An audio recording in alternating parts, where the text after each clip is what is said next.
Mbi 150 qenë të racave të ndryshme pothuajse nga e gjithë Europa dhe vendet e rajonit kanë marrë pjesë në konkursin ndërkombëtar të bukurisë të mbajtur për të 5-ën herë me radhë në Prizren nga Federata Kinologjike e Kosovës.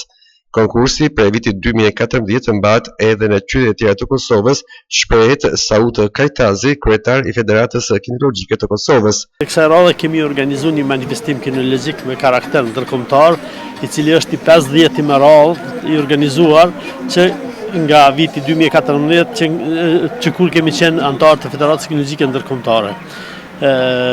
Kësaj radhe është duke ndodhur në Prizren, 2 manifestime kinologjike me karakter ndërkombëtar, ndërsa një me karakter kombëtar. Do thotë, gjatë 2 ditëve kemi organizuar 3 manifestime kinologjike.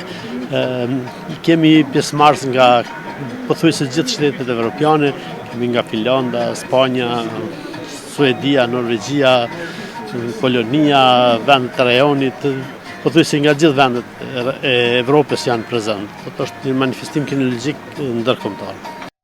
Sipas Kajtazit, konkursi ka për qëllim të transmetojë kujdesin ndaj kafshëve dhe mirëmbajtjen e tyre. Si veçanta e këtij është spari, është rujtja e shëndetit të qenëve, është që tregohet një kulturë se si duhet kujdeset një qenëmbajtës, një dashamir i qenëve, dhe si duhet prezantohet dhe të mbahet, edhe pasi që njerëzit veç kujdesen për ata lloj qenë, ata dëshirojnë edhe që t'i prezantojnë qenët e tyre.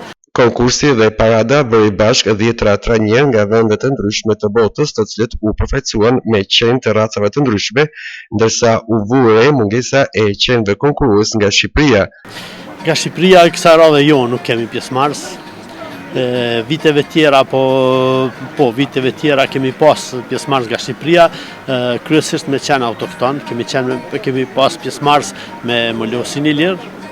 Edhe aty këtu ndonjë pjesëmarrës me raca tjera si doberman apo ndonjë racë e cila nuk është autoktone. Pse këtë vit nuk kanë marrë pjesë Shqipëria? Po nuk e di, kësaj radhe nuk e kemi organizuar manifestim kinologjik me karakter manifestim kinologjik special për raca autoktone, ndoshta ajo ka qenë arsyeja. Gara e bukurisë për qenë zgjati 2 ditë dhe fituesit u vlerësuan me çmime përkatëse. Konkurse të njëjta mbahen edhe në qytetet më të rëndësishme të Europës e në Shqipëri.